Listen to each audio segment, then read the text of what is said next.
Well, here it is. This is the new Range Rover Sport, new for 2013. Follows on from the new Range Rover we saw last year. Completely new model, this one. Previous generation, I was never quite sure about because the previous Sport was actually based on the Discovery and had the chassis underneath.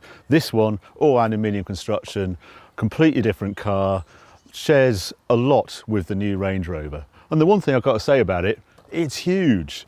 Like Range Rover telling me that it's only millimetres bigger than the previous generation, but when you compare it with the previous generation Range Rover, which I own, I was really surprised how close this is on the size of it, particularly at the front. But you have to say it's a great design. It's obviously based on the Evoque and it's growing from there. And I think it's actually probably more successful than the new Range Rover. So let's go around some of the details on this car. Differences in the spec of the car, you start out with SE, then there's HSE, which is recognised because the grille here is silver, and then you get to Dynamic and Dynamic Autobiography, the top models, and they have this black grille and this black under here, this under tray here. I think it's the best looking of the lot, and I also love the detailing on this car. Like the full-size Range Rover, it's got those projector headlamps with the sort of name around it that look really trick. Then on the top of the bonnet we have these vents here, and then on the side of the wing there's another vent. And it's really quite disappointing, I think, that these are actually false. They're purely cosmetic. It's a trend we seem to be seeing on cars these days, that these sort of bits are added just for glitter but don't actually do anything. And under the bonnet we have, in this example, a supercharged V8. And again, this is what they want you to look at for the engine, but I'm always quite keen to take one of these off. When we take that off, yeah, now I can see why they designed a cover for it, because that's not a very pretty engine under there. But it does produce the power. We're talking about 510 horsepower in this version, 625 Newton meters of torque, which is 476 foot-pounds of torque. So quite a lot of power in here. Move around to the side, and then you get to the core change with this car, the stretched wheelbase that has added this big interior, because there's one of the criticisms of the previous Sport, it was always a bit tight. You never really wanted to get a rear seat in a Sport. Front was always lovely, and it continues to be great in this car as well, but at the back, big change. Finally, there's proper room, proper seats in there, and it's really quite comfy in the back. And it's not the sort of thing we normally do on Evo, but it's such a sea change with this new Sport. I'm 6'2", this seat in front is set for me, and I'm sitting in the back and I'm comfy in a Range Rover Sport. That doesn't normally happen. And this one is particularly nice in here because it's got a glass roof, and I think that's a really nice touch. It's been a huge hit on the Evoque and on the new Range Rover. It's bound to be the same on this. It just really lightens up the interior.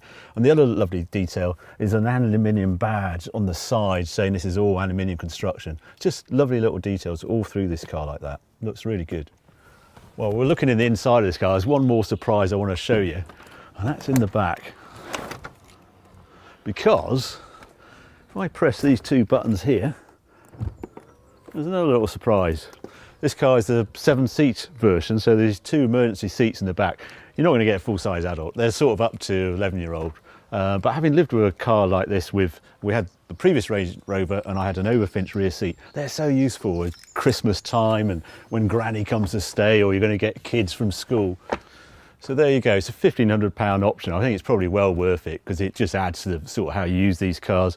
But what's really important with this, Range Rover Sport, all aluminium, 510 horsepower. Let's see what it's like on the road.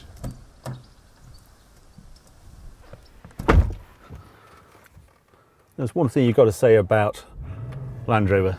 They really know how to do interiors. They're doing their own signature on the interior. The only way I can describe it, it looks like B&O have designed it. It's very clean. They're very proud of their low button count, which can be a bit of a pain at times when you're trying to do heated seats or something. But it does look good, looks really good. And I think it's because I like the way they're ploughing their own furrow on it. They're not looking at what the Germans are doing. And I get the sense that sometimes with BMW and Mercedes, they just look at the other German manufacturers.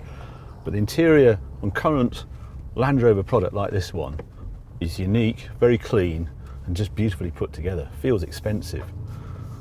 Now, I've been living with this car for about a week now, and part of living with this car, where I live on the farm, quite often come back from work and just go and have a look what the stock are up to. And I like the feeling with a Range Rover. It's part of its authenticity that it can go off-road. I'll just go and show you. Let's just see if this Range Rover Sport is a true Range Rover.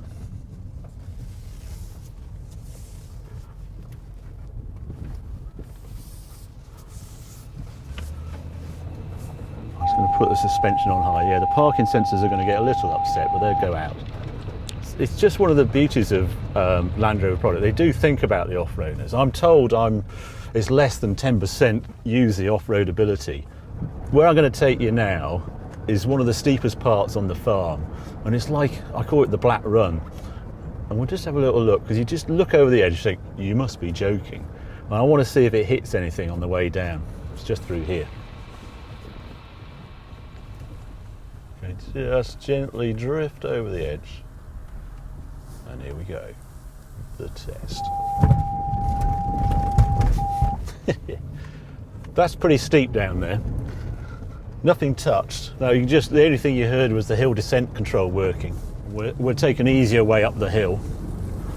But it's impressive stuff that the Range Rover can do that sort of thing. It's got a flat bottom on this new Sport, so it sort of surfs over if there was anything that it was going to hit. But there you go, a little taste. Let's get back on the tarmac. One of the first senses you get with the Range Rover Sport now is it's not actually the super sports SUV that you expect. When you get behind the wheel, there's a sort of softness, a roundness to it, which is different to the Cayenne. I spent a few weeks in the Cayenne Turbo S, and that car immediately has heavier steering.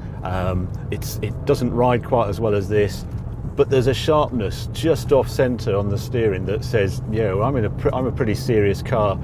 I'm a sporting SUV.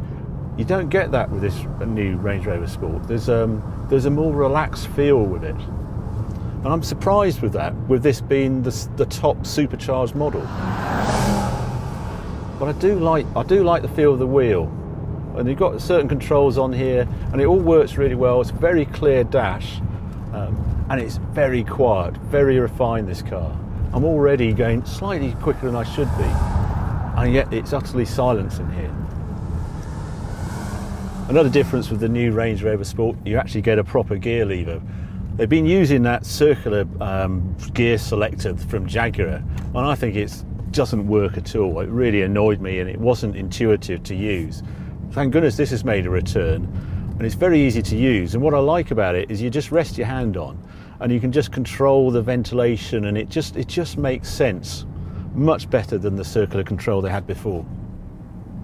This particular car is £90,000 because it's got the ultimate Meridian sound system, 23 speaker, an extra £4,600 over the 19 speaker system.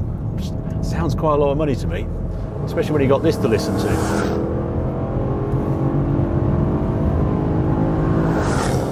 It's great sounding V8, I have to say. And it just feels strange being in a Range Rover with a petrol V8. If you're European, we don't really see these sort of cars. Probably because the average MPG is 15.5. It's all I've done in the past week. So this is in normal drive mode.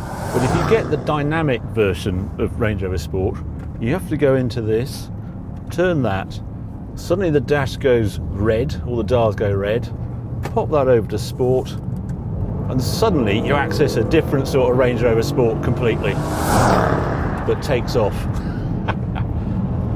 And it really does change the character of the car. I'm in manual mode now, and it makes a lot of difference.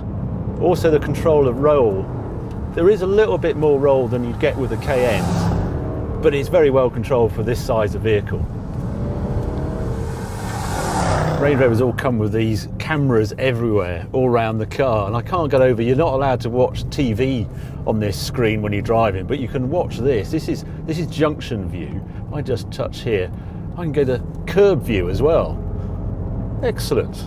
So you can record your crash on screen and then replay it while you're waiting for the rescue services to come and get you. This car, they claim the weight is 2,300 kilos, and after driving it for a day, so I thought, I'm sure it feels heavier than that. We actually put it on the scales back at Evo, and we actually recorded it about half a tank of fuel at 2,493 kilos, so 2.5 tons.